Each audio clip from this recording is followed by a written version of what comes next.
Les Vagabonds de Toulouse de Francis Azéma. La compagnie a été fondée il y a 20 ans par Francis Azéma, avec des comédiens historiques comme Denis Ray, Corinne Mariotto, Guillaume Destrem, Sylvie Maury. TLT s'associe à cet anniversaire, un bail, en publiant les œuvres complètes des Vagabonds, vues à travers l'œilleton de nos caméras. 20 ans d'archives, en 2 numéros exceptionnels. Épisode 2. Où est-ce qu'on est là? Chez Célimène. Ouais. On est chez Célimène qui a acheté un loft. Bon, il est en travaux. Ah oui, il y a des housses. Ouais, c'est pas encore tout à fait clean. Mais alors elle fait une petite crémaillère, quoi. C'est un peu ce qu'on va voir. Ouais. Faire la fête.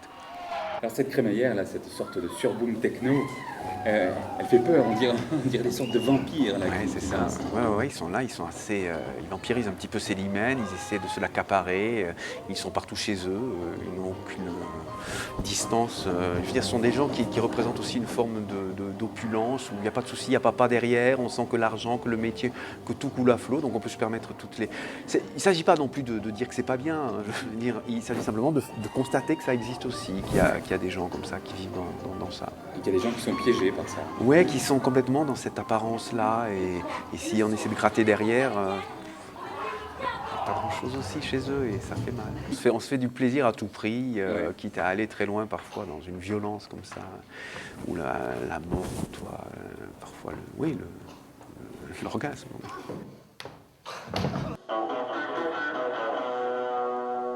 La partition de guitare de Neil Young pour le Deadman de Jarmusch, en manière d'exergue pour la Musica de Marguerite Duras, c'est une idée de Francis Azéma qui met en scène et joue aux côtés de Corinne Mariotto, le couple de la Musica.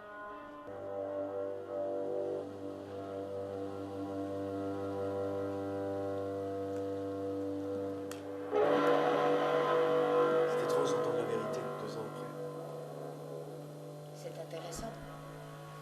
Revenant du tribunal où tout a été dit et l'acte prononcé, dans ce hall d'hôtel, rouge et noir, les couleurs du pavé sous Azéma, Michel et Anne-Marie échangent, expliquent et surtout sous-entendent. Peu de mots, pas d'intrigue, beaucoup de silence et de non-dits. J'ai fait ça pour retrouver les premiers moments, la première fois, c'est tout.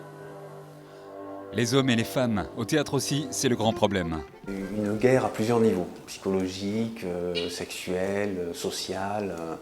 On y retrouve tout mélangé, et ça crée ce produit comme ça détonnant qu'est cette pièce magnifique de Strindberg.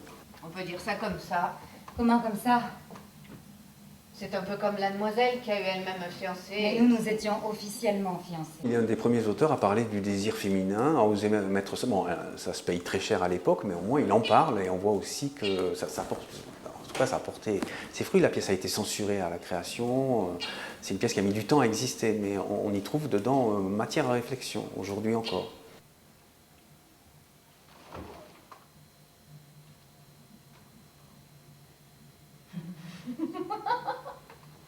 Magnifique. Vous auriez dû être comédien. C'est assez désabusé, c'est assez cruel, ça finit même très très mal. C'est très douloureux, et on se demande ce que ça cache derrière aussi sur ce rapport-là. Est-ce que en bas, ce sont des bêtes, des animaux cruels, et en haut, voilà, et en haut des gens qui n'ont que le désir et le plaisir comme unique intérêt. Vous qui vouliez mourir à cause de moi. Dans le coffre à avoine du baratin. Voilà ce que vous êtes. Fallait bien inventer quelque chose, non? Domestique! Debout quand je te parle! Putain balai! Garça domestique, ferme ta gueule et fiche le camp! Tu ne vas tout de même pas me reprocher d'être grossier? Jamais personne de ma condition ne s'est comporté comme toi ce soir. Crois-tu qu'une servante sauterait sur un garçon comme tu l'as fait? Crois-tu qu'elle s'offrirait de cette façon? Mais ça n'existe que chez les bêtes et les femmes comme toi! Aurions-nous perdu le sens de la fête? Eh ben, Maxime, vous avez perdu votre langue. On peut revenir à 4 heures, hein, si vous voulez. C'est la surprise. Que Dieu me donne, mais vous resplendissez de santé, Anton Pavlovitch. Pour des raisons de santé, on l'envoie à Yalta, en Crimée. Parce que, paraît-il, l'air y est plus sain, il y sera mieux. Ce qui est une erreur d'ailleurs, puisque la montagne aurait été beaucoup plus bénéfique pour lui que la mer. Alors bonsoir. Mais on lui a dit, va là-bas pour tes poumons et tout. Sortez. Ça lui a pas réussi. puis lui qui en fait était plus préoccupé par des soucis de santé, de vouloir survivre, tenir, que d'écriture en fait. Bon, ça c'est la gloire, le succès, devenait autre chose, enfin anecdotique. Je veux bien être damné si je comprends quelque chose à cette histoire. Non, c'est quelqu'un qui avait des problèmes de vie, d'ennui, de solitude, de femme, enfin voilà, de sa sœur qui l'étouffe un peu. Elle était un peu comme ça, elle n'avait que lui, elle a voué sa vie à lui. Il faut savoir quand même qu'elle est morte gardienne du musée de Tchekhov, dans la maison en question à Yalta. N'imaginez surtout pas que vous allez me séduire avec vos mines doucereuses. Elle idolâtrait son frère et bien sûr parfois c'était excessif. Antoine ne nous appartient pas. Ah non, c'est pas poté. Sinon, on n'aurait plus rien à vous raconter demain. Olga, Masha. Donc on retrouve donc Masha Tchekova, qui est donc la sœur d'Anton, Olga Knipper, grande comédienne à l'époque, on pourrait dire star presque aujourd'hui, qui vient le rencontrer à Yalta et qui tombe amoureuse de lui et qui donc devient Madame Tchekhov. Ah, vous y avez pensé. Vous êtes formidable, vous pensez à tout. Il faut bien. Je sens qu'elle veut m'obliger à lui abandonner la place, c'est tout. C'est ridicule, voyons.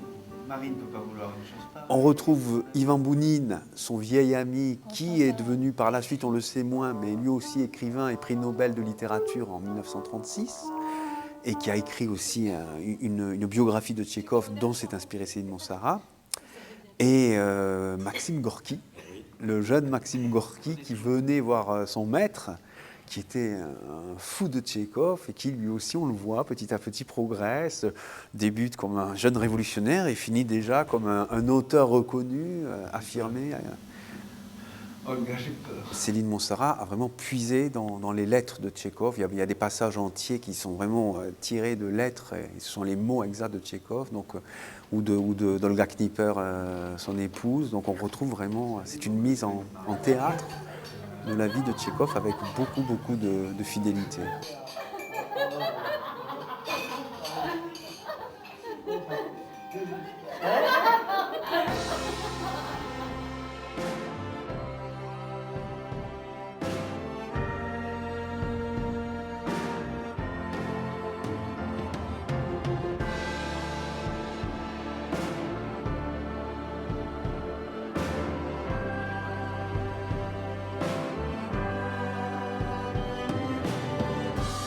S'attaquer à Racine, c'est un pari difficile forcément, parce que dire les vers, essayer de faire passer la poésie tout en faisant passer aussi l'action, les sentiments et tout, on est plus proche du chant parfois, de l'oratorio que de la tragédie, donc c'est pas toujours gagné, on a fait un énorme travail là-dessus. Qu'un peuple tout entier, tant de fois triomphant, n'eût daigné conspirer que la mort d'un enfant.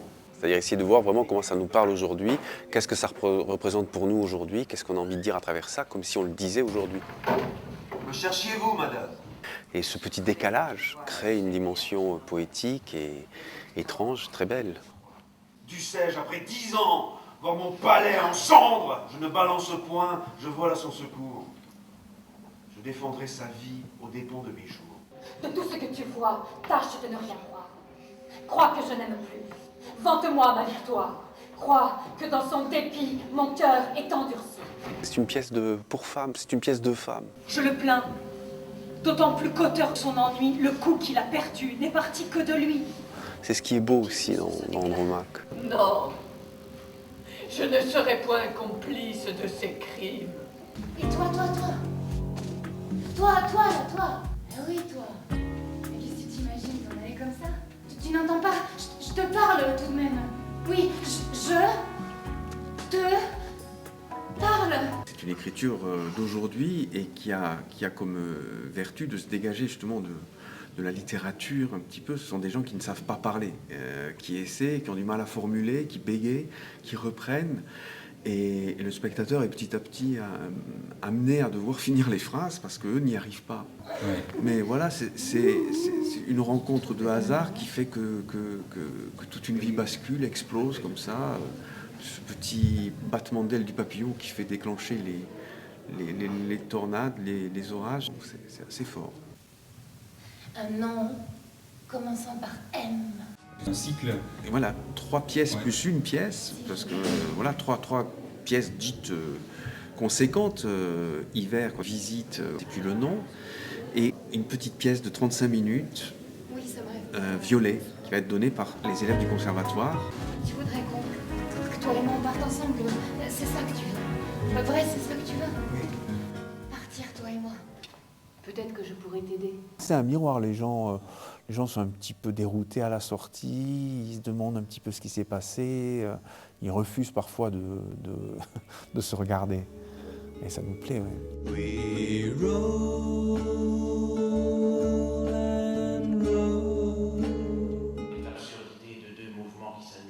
Il y a souvent chez Coltès une tentation de ramener ça à des choses entre guillemets un peu glauques, justement, c'est-à-dire la zone. Le trafic homosexuel, de recherche comme ça de passes, de rencontres amoureuses, en fait, c'est aussi beaucoup une pièce sur le désir. C'est pour ça que c'est pas du tout une pièce austère et ennuyeuse, c'est une pièce qui parle du désir. C'est du mal que vous me voulez, j'appellerai. Et peu importe d'ailleurs qu'il soit d'aujourd'hui ou d'hier, un auteur est moderne quand il parle de nous aujourd'hui. Et nous trois en régiment, troupeau de corbeaux, si belles et désagréables dans nos habits de deuil. On nous jugera en chuchotant. S'en relève, en réchappe. Ce qu'ils disent reprennent goût. Ils surveilleront désormais nos voyages en autocar. Et dès le premier retour de ma robe rouge au bal le plus minable, nous pourrons entendre à nouveau le ricanement paysan. Veulent toujours le chagrin définitif, la destruction. Celle-là qui ne meurt pas de chagrin, ou ne se recouvre pas encore la tête de cendre, ou vont dans les montagnes et finissent couvertes sous des branches. Et qui sans doute est belle. Quoi? Que vous épousez Tartuffe.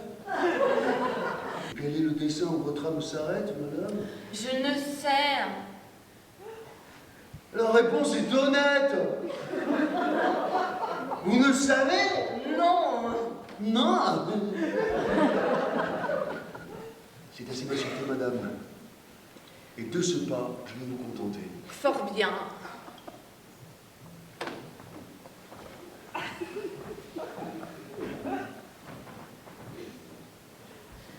Souvenez-vous au moins que c'est vous-même qui contribuez mon cœur à cet effort extrême. Oui.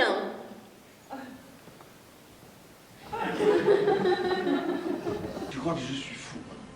Hein? Tu réfléchis, hein? Tu réfléchis, hein? Ça turbine sous ton petit crâne, il est devenu fou le clerc-cœur. Ouh là là!